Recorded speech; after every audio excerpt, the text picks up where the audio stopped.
What's up, nail geeks, and welcome back to another Vapid video. This time we have a full-on rainbow onslaught happening with this collection. I am stoked to show them to you guys. They are so rainbow filled. I don't think pictures are going to really do these ones justice, and I think they're absolutely ones that you will need to see in person. I don't know if you can see just how rainbow filled that is right here, but they're amazing.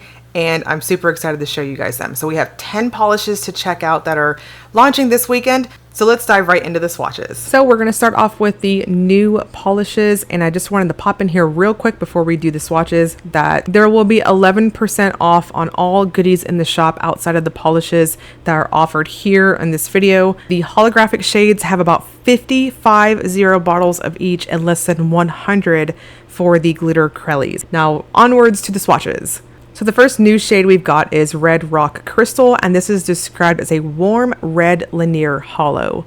I do love me some straight up holographic rainbow goodness. This video is packed full of them. Now this is what I would consider a true warm red base. It does have a super ultra smooth jello-like feel to it. It's not a jelly, but creamy, but I would definitely say it's more of a Crellie type feel with the overall finish. I'm going to suggest going up to 3 light to normal coats to really plump this one out. Go in with a good glossy top coat to bring out those rainbows and you'll be good to go. And up next is my personal favorite in the entire video. This is Bury Me Deep, and this is a intense purple linear holo. Now, it did state in our PR information this is one of those purples that will stain acrylics, and I do wear dip powder over my nails, which is very similar to acrylic powder, and I did have some staining with it. There haven't been any reports on natural nails staining, but I would still suggest a good base coat to protect your nails since this one is so pigmented. It's one of those purples that is going to muddy if you wear certain types of quick dry glossy top coats over it, so I'm going to strongly suggest going in with a water-based top coat to preserve that linear holographic effect. And then just for science, here is what it looks like with a quick dry glossy top coat directly over it. Just kind of muddies and makes that purple pigment leak into that holographic look.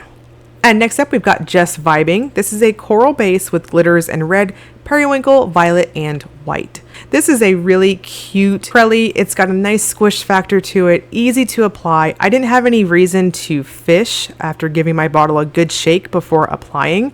On the second coat, I would suggest going in maybe a little heavy-handed to kind of scrape off any excess base color to allow quite a bit of your glitters to pop through and kind of maximize that pond effect. I really don't think you need a third coat for this because it's got that great plumping factor to it, and I think it just looks fantastic with that squishy, very subtle smile line showing in the backdrop. I would suggest a very thin layer of a glitter smoothing top coat underneath your glossy top coat because the glitters do have just a bit of thirstiness and you want to even this out and maximize that juicy looking appearance. And next up, we've got one of my other favorites. This is Electric Love as a shimmering base with pink, purple, blue glow and a neon rainbow glitter mix. This one is so fun, has a lot of versatility to it. Now, if you choose to wear it on its own, I'm going to suggest going up to 2, possibly 3 coats.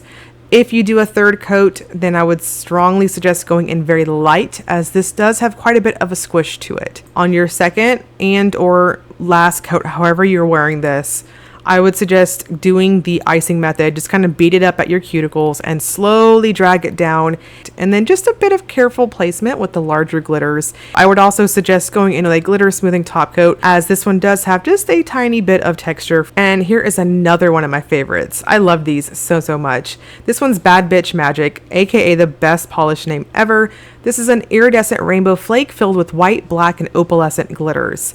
This one's also got quite a bit of versatility to it as well. As you can see on the first coat, you can absolutely wear this as a topper or layer it between a jelly, but it does have a strong squish factor. So no matter how you choose to wear it, I would suggest beating it up against your cuticle and then dragging down. I don't think the video or my swatches did this one justice. In person, this has a ton of iridescent flakes. My full hand shot you can kind of see it, but lots of rainbows to see here. And then the black and white effect kind of amps it up a little bit and just I don't know, it's perfect. And then next up, we're going to start off with the re-released Holos. This one is Bombshell and is a ruby red base with a pink lean linear holo. So I do agree with that official description. This is definitely a rubyish sort of base. It's a warm type of red and it's got that strong pink undertone to it. So I think this is going to play up against your skin tone depending on what undertones you have, if they're cool toned, what have you.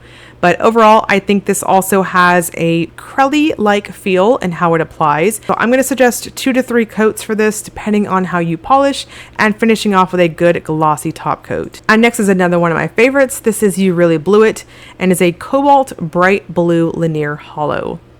So this one has that very similar Crellie-like feel to Bombshell and Red Rock Crystal. 2 to 3 coats is going to be perfect. Now, I do feel like this one behaved in how it layered more true to that jelly lean. So I think you can definitely get away with 2 coats if you wanted that softer, almost pastel-like look.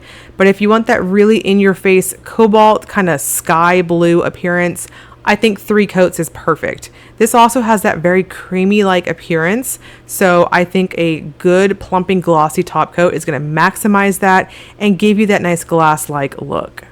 And next up, we've got What's Her Face. This is a version 3. This is a classic berry holo that sports a blue flame. Really, truly lovely. And I do have to agree with some of her notes in our PR info that this is as close as she could have gotten it to the original What's Her Face. And this is a true, beautiful, almost Barbie-like color. Midge was always my favorite, so she usually had like purples and like teals and stuff, and this reminds me of her mermaid outfit. That is so random and off the wall, but I had to throw it in there. I think it's perfect at 2 coats. And then next we've got Catch Me If You Can. This one's a teal linear holo. So straight up linear action happening once again. Beautiful formula. Now I wore this one up to 3 coats. It definitely behaved like Bombshell and Red Rock Crystal with that nice Crellie sort of feel, but it didn't have too much of a squish factor or anything. It just glowed. I feel like when I built this one up, I almost thought I saw like a gold sheen to it. Of course, that's from the linear holo effect, but it's just straight rainbows, and it's very, very flattering, very pretty, and it's got that nice cool toned base to it. This is another one that I'm going to suggest a good glossy top coat to finish it off and really exploit that nice creamy looking appearance. And then last but certainly not least, we've got Who Needs Luck. This is a bright emerald linear holo. This one is such a flattering, pretty color.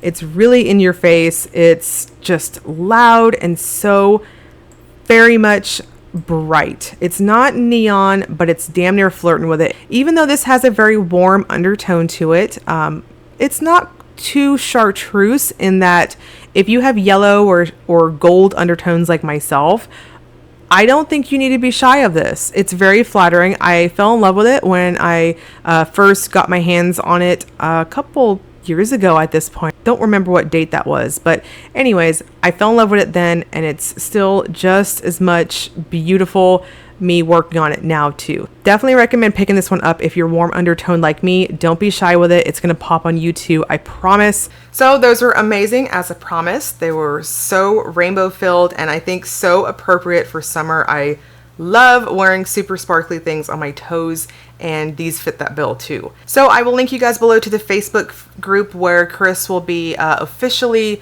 sharing her launch news for this collection. These are going to drop July 24th at 2 p.m. Central Time on Vapid's website, and check my description box for links, information, all that good stuff. And as always, if you enjoyed the video, please like and subscribe. Thank you so much for watching.